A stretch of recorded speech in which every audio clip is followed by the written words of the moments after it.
and welcome to Americans Learn. My name is Lauren, and today I'm watching a fat electrician video. This one is about Willis Ching. He was mentioned in like the last video I did, which is why I'm doing this one now, because there's a couple of these videos that like people were mentioned, and I was like, do I know that name? And it turns out no, I didn't, because I didn't watch the video. Whoa. So now I'm gonna go back and sort of watch some of these videos that I haven't seen before. I've got my shot ready to go in my shot glass for my personal shot glass. I'm looking forward to it. I always love the fat electrician videos. I enjoy these quite a lot. And this one is about an Olympic sniper. I didn't realize it was an Olympic sniper. That's so cool. And it's kind of giving, maybe it'll give me that like Turkish guy vibes, the meme. But I'm looking forward to this. So let's not waste any more time and find out all about Willis Ching. Greatest gunslinger of all time, and this man is the greatest gunslinger of all time, and you've probably never even heard of him. Barely. I've only heard of him because he was in the Battleship video. AKA Ching Li. This man won 5 Olympic gold medals in a single year for shooting, then went on to become a battleship commander and used the same principles that he learned at long-range precision shooting and applied them to the massive 16-inch guns on the USS Washington to become the most successful battleship commander ever, and he did all of it with myopia. But first, a word from our sponsor. This video is No way! Really? I mean, if you have glasses, look, if you've got myopia and you have glasses, you can have 20/20 vision, all right? I've got real bad myopia. Like, my vision is so terrible, but I wear contacts or glasses, and it is fixed. It is fine. And I can see 20/20 mostly. Not really, but that's only because they don't want to make my glasses or my contacts actually be my prescription, like to make me see a perfect 20/20, because the higher your prescription is, if they like raise it again, my eyesight will like again correct for that terribleness. So it will just get worse. So anyway, it's fine. But delete me. Oh, Nicholas, I thought you would never ask. Is that 5? Great. Come Good. find out. Amazing. Okay. I gotta go. I'll be right back. Yeah, you're Me too.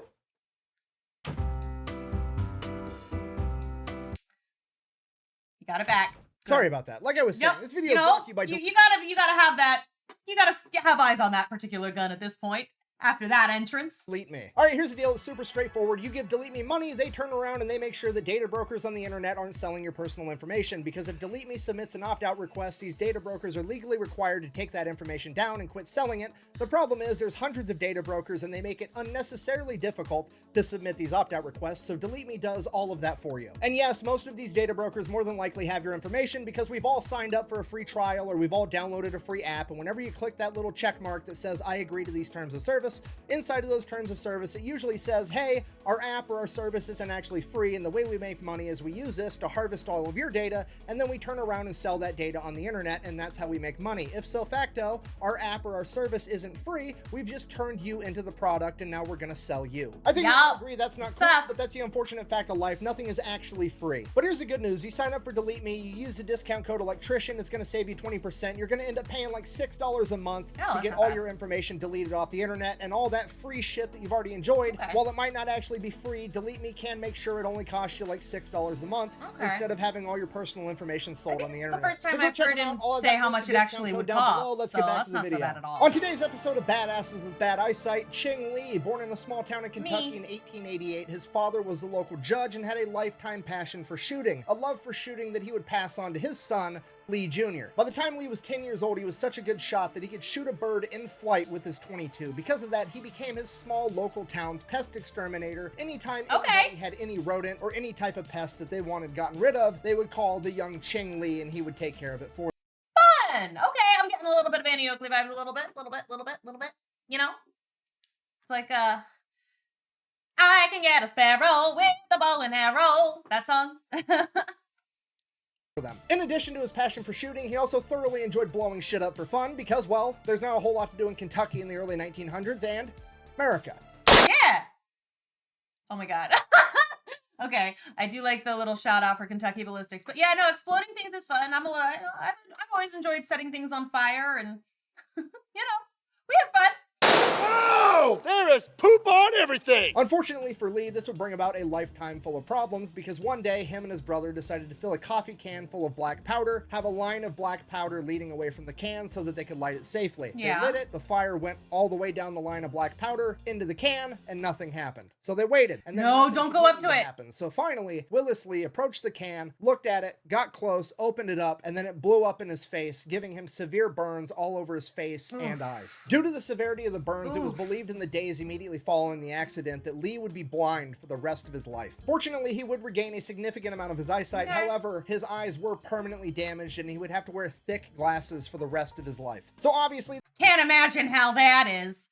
Can't imagine how that feels, man. These are mine. These are how thick my glasses are. My entire pinky. Look how thick they are. They do not like the frames are here. The glass goes like a full. That's so look at that. I don't know if you can see that well, but like that is some thick glasses, baby. I am blind. Except for my vision's worse than that. Anyway, I don't know. It's hard to show you for real, but. And now imagine if we were in the 40s and the technology hadn't increased. My glasses would be this thick, no lie. I know for a fact they'd be like.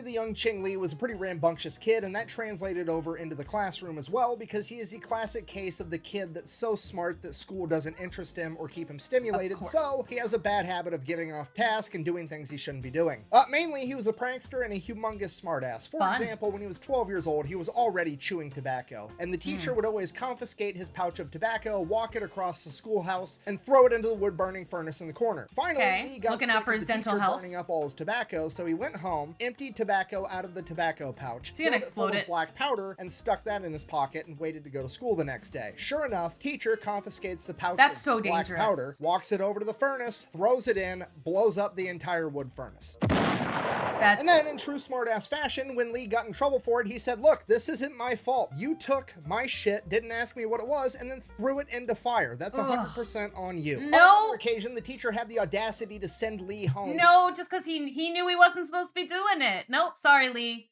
Sorry, man. If you had killed someone, that would have been on you. Because his shoes weren't shined enough. Oh, well, that so sucks. he went home, shined his shoes, stuck paper sacks over his shoes, and tied them up top with a rope. He then walked to school and refused to take the paper bags off because he didn't want his shoes to become unshined and not be within the school's dress code. See, that is I can get on board with that one. That is that sort of malicious compliance that we love to see. Because school dress codes often ridiculous, you know? Often just absolutely ridiculous. It's not shiny enough. Really? I did one time have to redo a class project because the teacher didn't like the pen I used. It was aqua, not blue. So I had to redo 7 pages of writing because the pen wasn't blue enough for her. Okay. The culmination of all these things, Lee's father realizes that he needs to get his son into the military as soon as possible, so he has some way to positively channel all of this energy, otherwise he's going to end up in jail or worse. So, being that he was already a judge, he pulled some strings, gets his kid into Annapolis at the age of 16. Annapolis is where he would get his lifelong nickname of Ching. Originally, it was a different C word that's actually a racial slur. Apparently, it changed to Ching over time, just because it was easier to say. Now, they didn't give him that name because he is Asian. He's a white dude from Kentucky. However, he does kind of look like he could be Asian. He wears round, thick glasses. His last name is Lee, and he is a huge Asian history nerd. Sometimes even going as far as signing his signature in Chinese symbols. What I'm trying to tell you is... Oh my god, he's a weeb! But for China, not Japan. For modern times, this dude would definitely be watching anime. Yeah, he would be. He'd be a Naruto boy. I mean, this is a Dragon Ball Z clip, obviously, but this boy would be on that Naruto game. Garrot, you've never kissed someone? Huh? No, of course not. Why? You're married and have children. Yeah, duh, but what's that have to do with kissing? You. Now, for his entire 4 years at Annapolis, he is thoroughly unamused with coursework. He pretty much speeds through it as fast as humanly possible, gotta get rid of so it. he can get back to studying things that he likes and going out and shooting guns. Now, because of this, he does Fun. join the Navy shooting team, and his senior year, he gets an opportunity to go represent the Navy in a huge national competition put on by the National Rifle Association. At this competition, there is a rifle competition and a pistol competition. Lee has been selected to participate in the rifle competition. Okay. Now, this rifle competition is a huge deal. There are 684 people there competing, and they are all qualified to be there. Regardless, Ching Lee That's a ends lot of up people. winning first place, earning the gold medal by getting a bullseye at a 1,000-yard target, and he wins the entire thing before lunch. Not really having anything else to do for the rest of the day, he's like, fuck it, I guess I'll go do the pistol competition now too, just for funsies. Fast forward about 80% of the way through this pistol competition. Dang, I always wished that I was good at, like, I always wanted to, like, archery was what I really wanted to be good at as a kid. And then, like, my brother got real into airsoft. And so I wanted to be good at that. And I just wasn't. I'm not good. I don't, like, judge the distance well enough to be able to know where I got to aim my gun or my bow and arrow. So I stick to swords instead. And Ching Lee is winning, and he wasn't even there to compete in the pistol competition. And as Rude. he's shooting different targets, his pistol blows up in his hand because one of the rounds that he had too much black powder in it from the factory. It blew up his gun and messed up his hand. Good. Not giving a shit, turns around to his buddies watching. Somebody throw me a pistol. He grabs it, catches it with his left hand, finishes the round with his non-dominant hand, and goes on to win the pistol competition as well, earning 2 gold medals, being the only American to do it. So after that, he goes back to Annapolis. He's got both of his gold medals. He's basically the Kevin Gates of gold medals, Did he get his if hand you will, fixed? and it's time to graduate. Now, bad news, he has to take a physical first, and after going all the way through Annapolis schooling, finishing the program, and just winning 2 gold medals in a national shooting competition, they decide you're not qualified to actually join the Navy because, well, your vision's not good enough, despite the fact that you just scored a bullseye at 1,000 yards last week. So at this point, Ching Lee does exactly what every other badass with bad eyesight would do, and he cheats on that fucking eye exam and makes his way into the Navy. Oh yeah, hell yeah. It doesn't even have to be a badass. Really, my dad did that at one point. Like at because they would, the school eye tests. He just he knew his eyesight was bad. And he knew he couldn't see it. So he just literally memorized what the person in front of him said, and then he said all of the same things, and he got away with it for a while. Like not being able to see anything just by memorizing whatever the person in front of him said. Yes! Now, as an officer in training, he gets shuffled around to a bunch of different ships to get a bunch of different experiences, figure out what he likes doing, figure out what he's good at, get him exposed to everything. That's how this is supposed to go. During that time, he actually publishes his first ever article, and it's about the proper way of shooting a pistol. It gets published in the Naval Magazine, and he actually signs his signature at the bottom with a Chinese symbol again. Now, the reason I bring this up is because I like the quote that he actually put in this magazine, and that was, "Focus on acquiring accuracy before you try to acquire speed," which is eerily similar to the famous quote from also famous gunslinger Wyatt Earp, "Fast is fine, but accuracy is final. You gotta learn how to be slow in a hurry." And that we do that in my swords lessons too.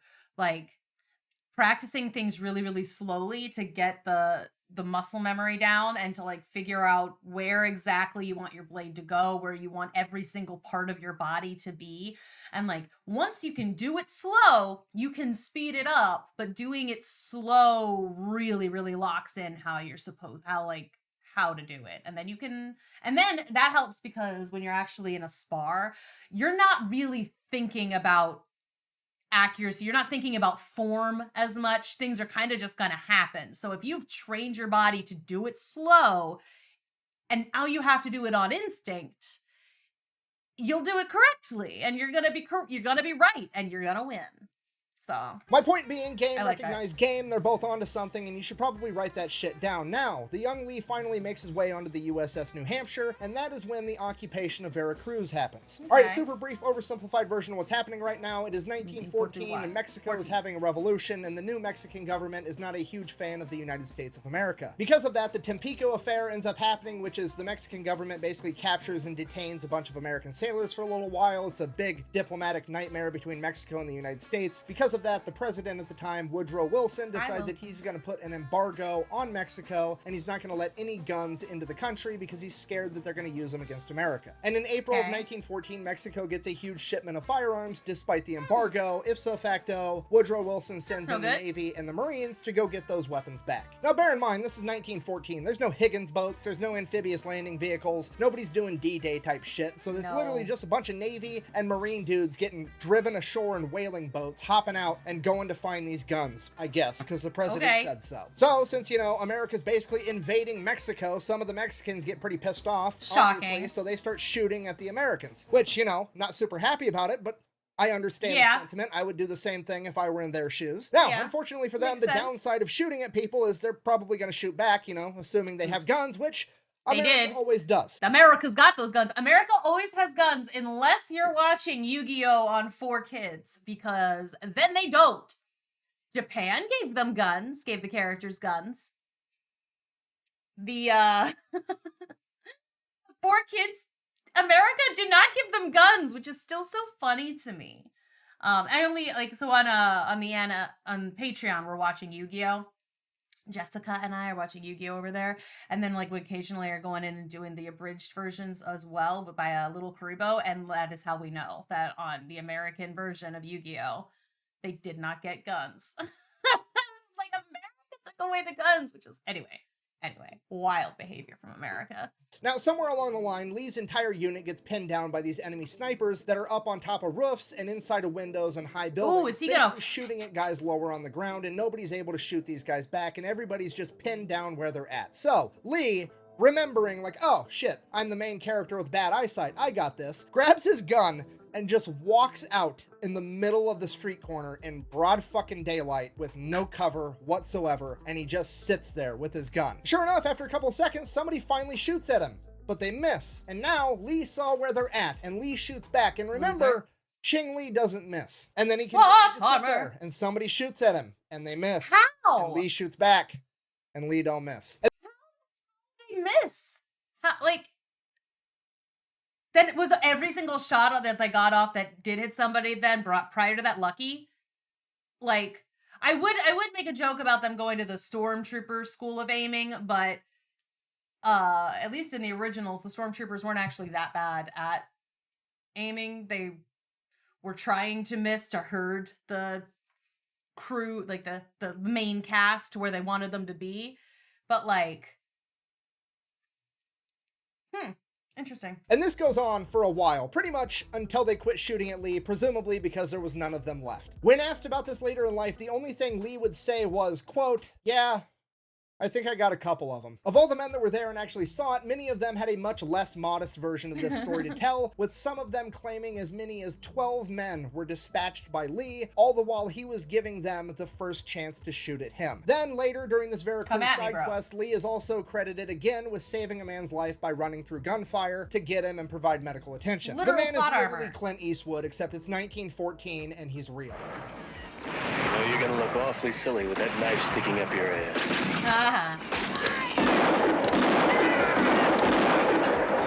You still here? No. Now, because of the bravery he displayed at Veracruz, he's put up for promotion by his leadership, and he gets denied because his vision is too bad. And at this point, his entire chain of command is basically writing letters of recommendation, essentially yelling at the entire medical, bureaucratic side of the Navy that's denying him that they're insane because this guy's awesome. Seriously, he gets like 20 letters of recommendation from high-ranking officers, including the skipper of his current vessel, the USS New Hampshire. And in that letter, he says something along the lines of, "I saw Lee crumple a man from 800 yards with iron sights at Veracruz. He can see just fine." With iron?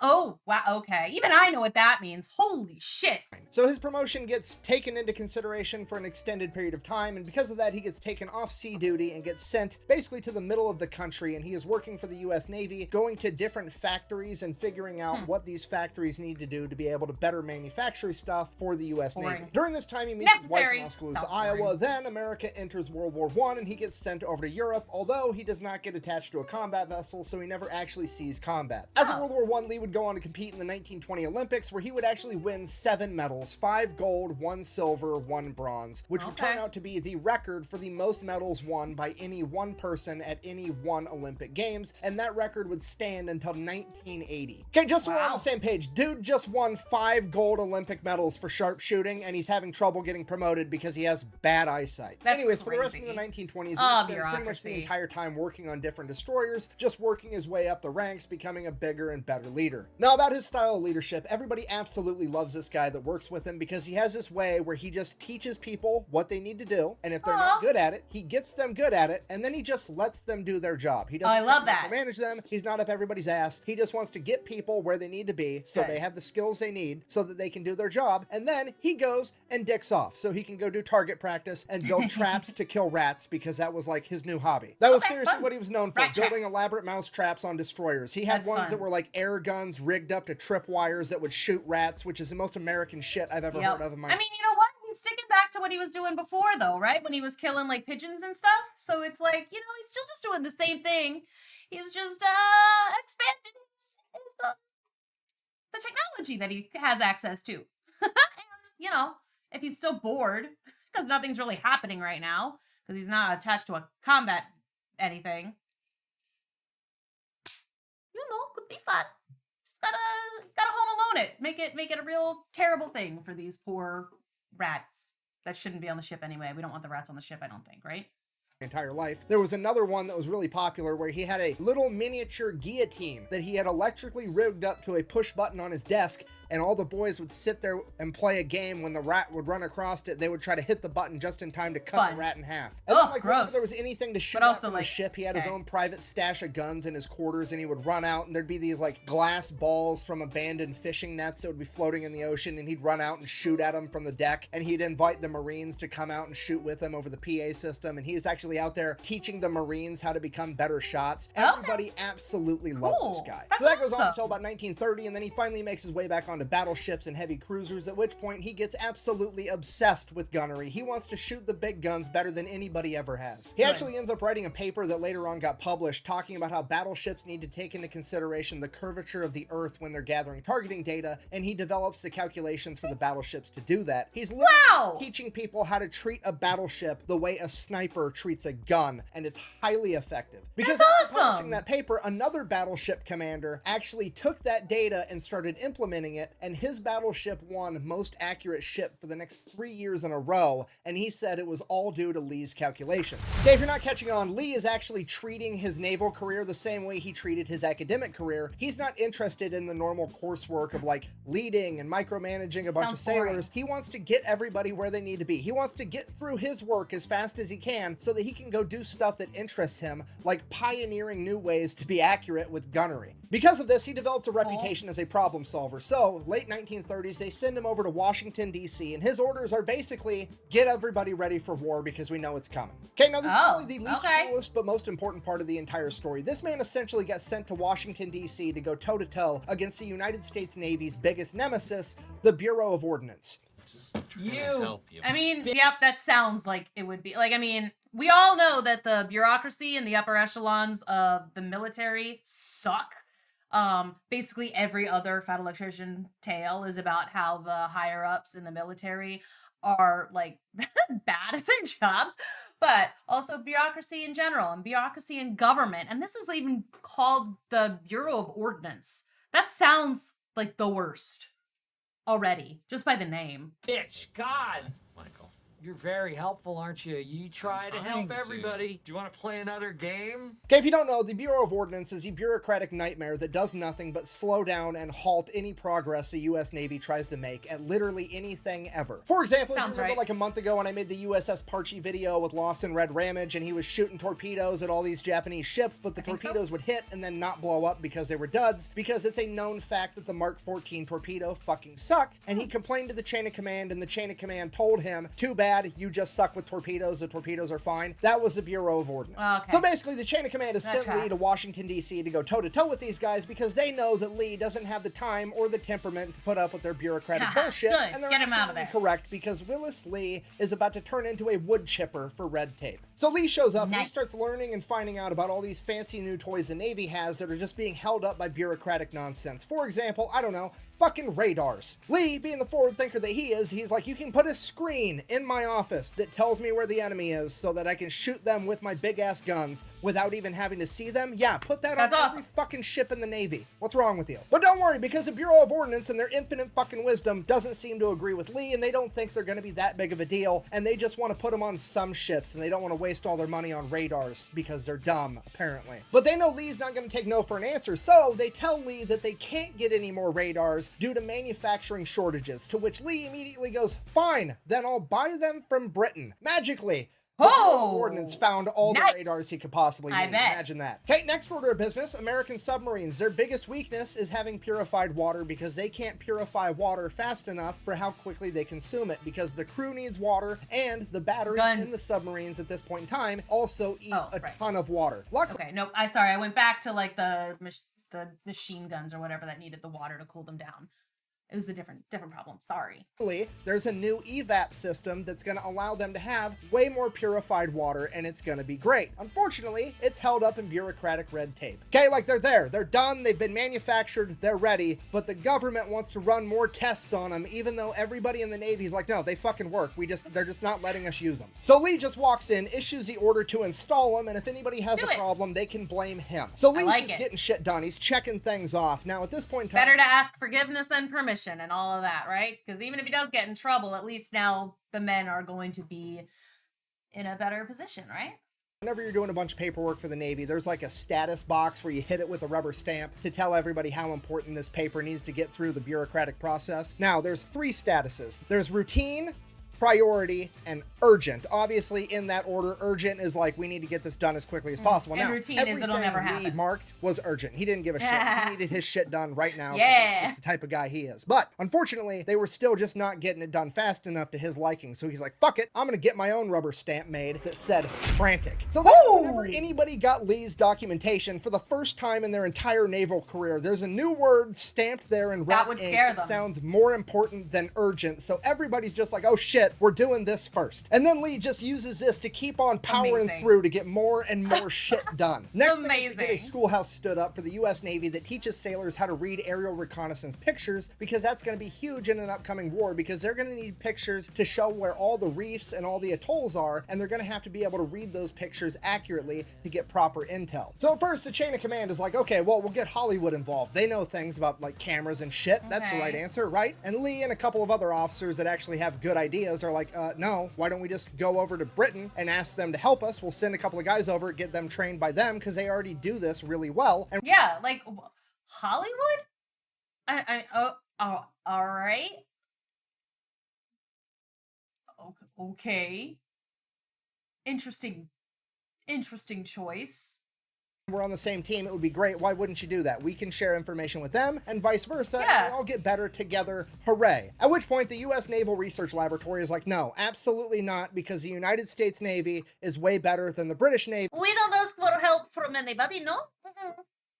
Come on, guys. That's what allies are for, though, isn't it? Is to share information?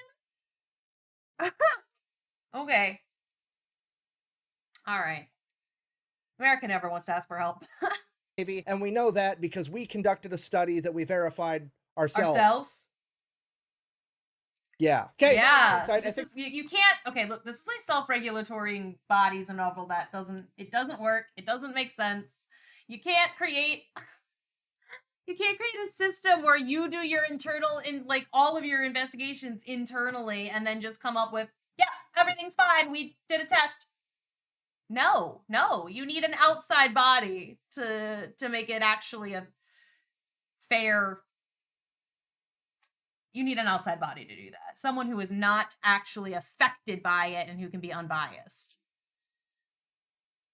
You all know this. I think we can all agree that's dumb, and that is why Lee ended up sending a guy over there anyways for any bullshit-ass excuse that he could find, and then ended up extending his orders every time they ran short, so he was just over there soaking up as much information and training as humanly possible, and that guy would actually come back and found the naval school for being able to read aerial photography. Okay, so that's going on. Lee just keeps charging, tackling more issues. Next thing on the docket, the Mark 53, aka the proximity fuse. Okay, I cannot stress to you how important this one actually is. This is one of the most important developments in World War II is the proximity fuse. I think he's got a video on this basically too. the new type of anti-aircraft ammunition. Your only options prior to this were like shooting basically birdshot up at planes and hoping you fucking hit them. Shooting 50 cals up at planes, hoping you hit them. Literally trying to hit a plane with a bullet. Or you had mechanically timed ammunition where you were shooting it and it had a timer and then it would blow up in midair and you're just hoping that a plane happens to cross at that exact moment and everything works out. You're basically playing the lottery with all of those until the Mark 53 proximity fuse came out. Okay, it's a little more complicated than this, but it basically has its own tiny little miniature Doppler radar inside of it, and when it's flying through the air, that Doppler radar is emitting signals and it's reading anything bouncing back at it, and once something gets close to this ammunition, it starts sending the signals back, and when it gets close enough and those signals come back frequently enough, it knows that it's near a plane in midair, and it just blows up on its own when it gets near enough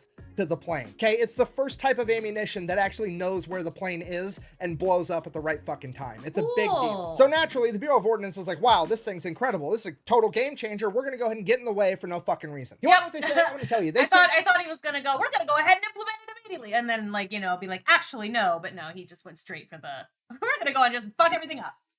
We're the Bureau of Ordnance. We're the government. We're here to help. You're not gonna be allowed to use that new ammunition until it has a 100% reliability rating. Okay, I'm gonna go ahead and say that again, but slower. The Bureau of Ordnance said that you're not allowed to use this new ammunition until it is 100% reliable. Can you understand how fucking stupid that is? You know what's 100% reliable? Nothing. Nothing at all. Is 100% reliable. Fucking condoms don't even have 100% reliability rate. You want to get technical? Fucking abstinence isn't even 100% reliable because Jesus was a thing, okay? Yeah. Okay, good. Okay, I wasn't expecting that, but that's fucking hilarious. I'll give Nick a little bit of a little tipple for that. Just a little bit. Because I'm going to give Lee the full shot, but I wanted to give Nick just a little bit. That was a good freaking joke. I'm pregnant. From my finger? No, you don't understand. God has blessed me with his child. You banged Kevin God from South Nazareth? You wanna know how smart and forward-thinking Ching Lee is? It's like 1939, and he already knew that the future of naval warfare was gonna be all about the carriers, and he's 100% right, but he knew at this point in time, okay, because they came and they wanted to build this class of American heavy cruisers. It was going to be the Alaska class. They made 2 of them, but they wanted to make like fucking 10 of them. And Lee came in and was like, no, those are dumb. You shouldn't have made the first 2. Take all those resources, all that money, all that everything, build more fucking aircraft carriers. He was very adamant about it from the very start, and he ended up being right, and that's exactly what the Navy did. And it had a humongous impact on World War II. Okay, so bearing in mind that he knows that the future of naval power is going to be all based off of carriers and planes, he goes and adopts a strategy that every American ship, we're done. We're done with these like pretty observation decks and shit. If there's room on the deck, we're putting anti-aircraft guns. Every American ship is going to look like a fucking porcupine, 40mm Bofors and 20mm Oerlikons. Okay, the only problem, he needs all of the guns. This dude sits down and does some math and figures out how many 20mm Oerlikon, how many 40mm Bofors he needs to put on the decks of every ship in the US Navy and puts in a purchase order for it, and it gets kicked back because they're like, well, we're not going to put all these on the decks of the ships because, you know, we just don't think that we need that much. And Lee is like, cool, didn't ask for permission to put it on the decks, I just asked to order the guns. To which they're like, shit, he has the authority to do that. And they stamp this thing approved and send it back to him, and he gets to order the guns. Then he whips... Fun, and then he can just do what he wants to with them. He's like, they're mine now, right? I ordered them. All I did was place the order. I'll do what I want to with them. He needs that Ron Swanson permit. This just says I can do what I want. See, I have a permit. A permit?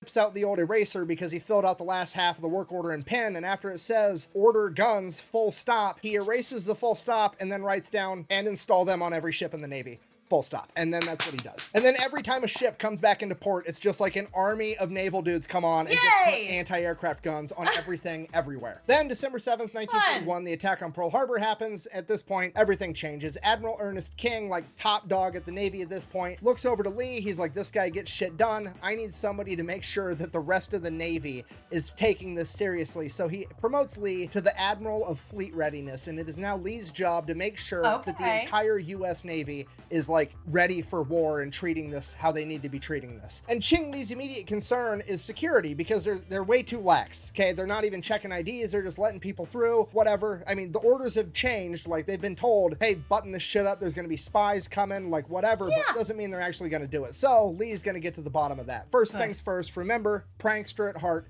He goes, gets a new military ID made, except this one has a picture of Hitler on it. He then proceeds to go and see how many maximum security naval institutions that he can get into with a US Navy ID with a picture of fucking Hitler on it in World War II. And guess how many he gets into? All of them. Nobody stops him. Like, it's so ridiculous. He's like, I don't think I look like Hitler, do I? I mean, I guess we're both dudes. Fuck it, we're just gonna have to We both have a nose. His has some weird nonsense under it, but oh my god, wow, that's funny. Oh, that's pretty good. Wow. That's so distressing that worked. Or ridiculous. So he gets another ID made with the famous female actress Mae West on it, and he's like, well, I definitely don't look like her. Let's see how much shit I can get into now. And then he still gets into a bunch of places that he's not supposed to with this Mae West ID. Not so all of them, he's chewing ass and getting everybody ready for the security level required for World War II with espionage and spies and all kinds of shit. Like, he's doing full-on Ocean's 11 type shit. He's got subordinates dressing up as butlers, going into fancy hotels, stealing top secret documents from top government officials, holding them until they get reported as stolen just to see how long it takes. That's all awesome. Kinds of crazy shit. So this goes great, and as a reward, Admiral King makes Lee the new commander of all of America's fast battleships. So now Lee's back in the game. He goes and immediately starts training the entire crew of the USS Washington in gunnery and night combat because he knows that the Japanese Navy has a big edge at night combat, or at least they did before radar. See, that's hilarious though, that the okay, I'm just gonna go and steal a bunch of shit from you until you notice. Like, that's so wild that people were just not paying attention. What? Okay, sure.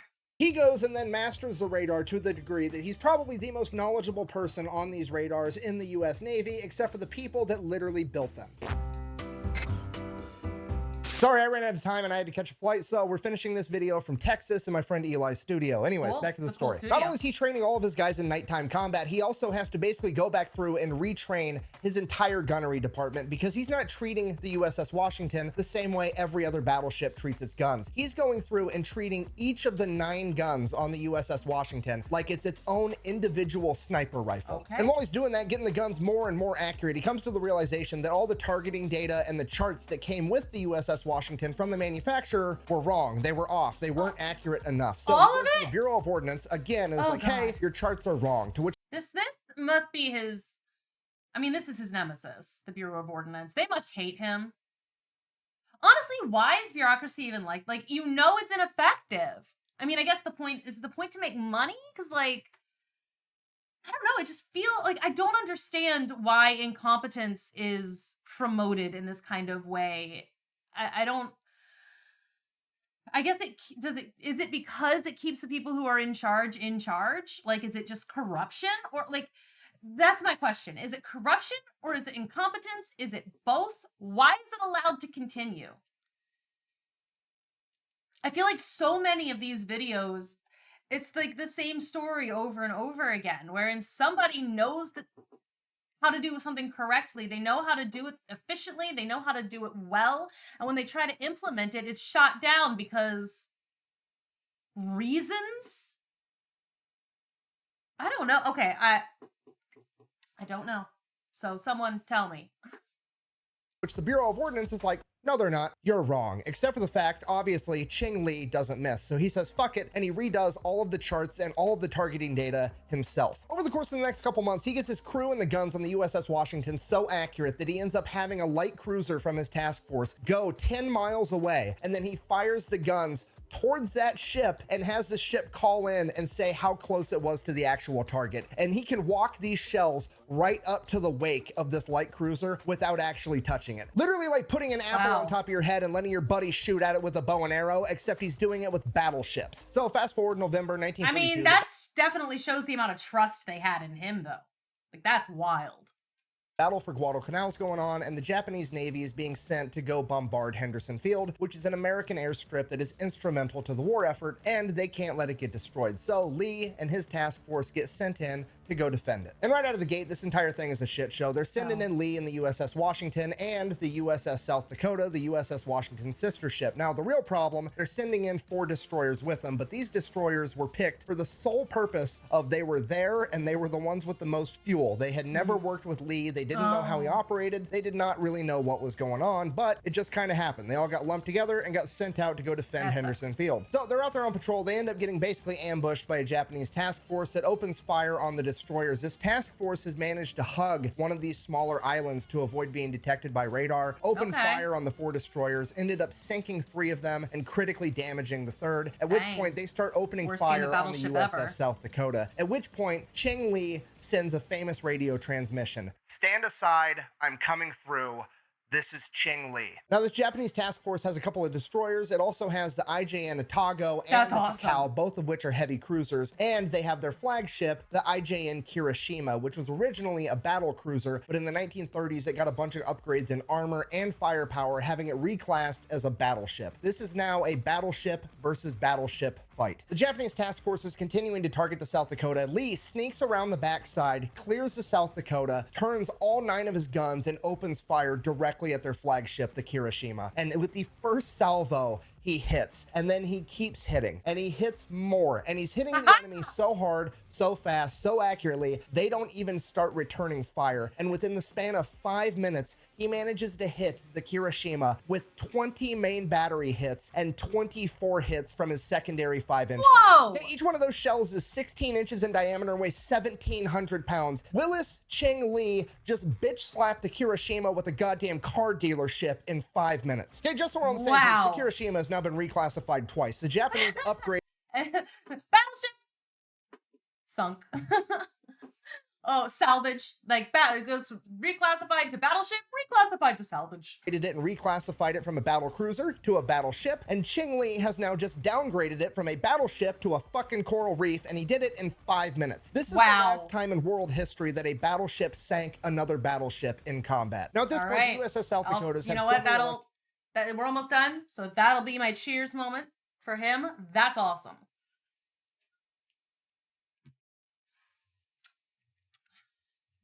problems that the guns are down and the radio's down. Lee has no way to communicate with the South Dakota, but he can tell that it's trying to pull away from the fight and it's still getting attacked by the 2 Japanese heavy cruisers and the destroyers. So Lee, not knowing the status of the USS South Dakota, decides that he is the most able man in this fight and he needs to get all of their attention so that they can come fight him instead. Yeah, so come at me, bro! On the heavy cruisers, trying to get their attention, which he gets. He then proceeds to go the opposite direction as the USS South Dakota so that they quit chasing it down and they chase him instead. So they're chasing him down, but here's the problem. They're chasing him. They're behind him. He can't turn the ship around to shoot at him with the big guns without getting shot in return, and he doesn't want to get his boat shot up because this isn't a boat, it's a goddamn precision instrument, okay? This is a giant fucking sniper rifle. I don't want to be taking shots. So he comes up with a better plan. You see, he hasn't just been working on the gunnery skills of the 9 16-inch guns on the USS Washington, he's also been doing it on all of the 5-inch guns as well, and those turrets can still turn around and hit the enemy. And they are so accurate with their fire that Lee orders them to start targeting the searchlights on the other ships, and they start blowing all the lights out so they're not going to be able to see the US. Excellent! Okay, I'm so glad. And you know what? The fact that he got all of his guys up to snuff with him, too. Extra points. USS Washington at night, and then they start firing star clusters, which is just white phosphorus. The reason they do that is because, remember, the Japanese don't have radar. That's not how they're targeting the Washington. All their targeting has to be done optically. So now the Japanese guys are looking at night and there's white phosphorus burning as it's floating through the sky, and it's gonna fuck up all of their optics and they're not gonna be able to hit the USS Washington. So Ching Lee and the USS Washington do this and just lead the Japanese further and further away from the USS South South Dakota until he's confident that they're going to get away too, and then he just slips away into the night, virtually unscathed. He got hit a single time by a 5-inch gun, which is the equivalent to a grown-ass man getting hit with an airsoft gun. It's nothing. For this, Admiral Lee would be awarded the Distinguished Service Cross by Admiral Halsey, and when he received it, his crew demanded a speech. He turned around and simply said, and I quote, "You want it, I'll wear it." Which is one of the coolest. Why are they all so effing humble? All of these guys. Crazy. I'm glad they are, because you don't want someone with those kinds of skills being arrogant. But damn, every single one of these people that he does like these exposés or whatever on are like, they're so, they share the win. It's like, no, you did it. Cause they did. Like, they did by listening to him, but also, like, he trained them up. They were also accurate. That's, I love it. Things I've ever heard a military leader say, ever. For the rest of World War II, it was honestly pretty quiet for the USS Washington. They were involved in some shore bombardments, and they mostly just ran anti-aircraft operations for the aircraft carriers because it was a carrier-based war. Then, by 1945, all of the Japanese battleships had been recommissioned into coral reefs, and there just wasn't any reason to have all the fast battleships around anymore. So they took Lee from the battleship, and they wanted to use his talents elsewhere, because now the biggest threat to the US Navy was kamikazes, and they wanted Ching Lee to be working on the anti-aircraft measures to help prevent this. Unfortunately, this story does not have a happy ending, because as he made his way back to America to begin working on those anti-aircraft measures, on August 25th, 1945, he would suffer a massive heart attack that would kill him in a matter of minutes. So in conclusion, that is the story of Willis Ching Lee. He is one of the most important people in naval warfare history, and he gets nowhere near the credit that he deserves. And I would argue that he is absolutely the greatest gunslinger of all time. The definition of a gunslinger is somebody that carries a gun and knows how to use it, and I don't think there's ever been anybody on the planet better at that than Willis Ching Lee. Not only does this man carry a gun and know how to use it, he has a gun that carries him, and he knows how to use that one too. Capable of hitting a bullseye with any caliber of gun, from a pistol to the 16-inch guns on a battleship. This man could do it. So thank you for watching. Best way to support the channel is go buy some merch over at thefatelectrician.com. Quack bang out. Shit. Eli doesn't have the same setup as me. I can't dramatically turn the lights off as I walk out.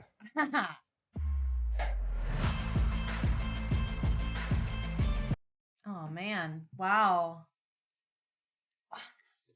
I don't remember. Okay, I thought that he was mentioned in the Barcelona video, but maybe he wasn't. Maybe someone in the comments mentioned it. I feel like he was in the Barcelona video because I remembered seeing the image. So, wow. That's so sad. I mean, none of these end happy. Like, it feels like all of them end up. But what a badass, though. Okay. These are always great. These are always so cool. Anyway. That was awesome. That was so good. And, you know, one day in the far, far future, maybe the chain of command, bureaucracy, maybe people will start to realize, maybe they'll start to figure it out, to maybe listen to the people who know what they're talking about instead of whatever else it is they're listening to. I don't know. I guess we'll find out. Thanks for watching this video, though. If you want to see more like it, go ahead and check out the playlist. It's there, probably. Or maybe there. Anyway, playlist is somewhere. And check out other stuff on our channel, too. There's a lot of history here. There's a lot of tech videos, a lot of science, a lot of music, a lot of stuff over here. And I'm sure you'll find something to enjoy. See you there.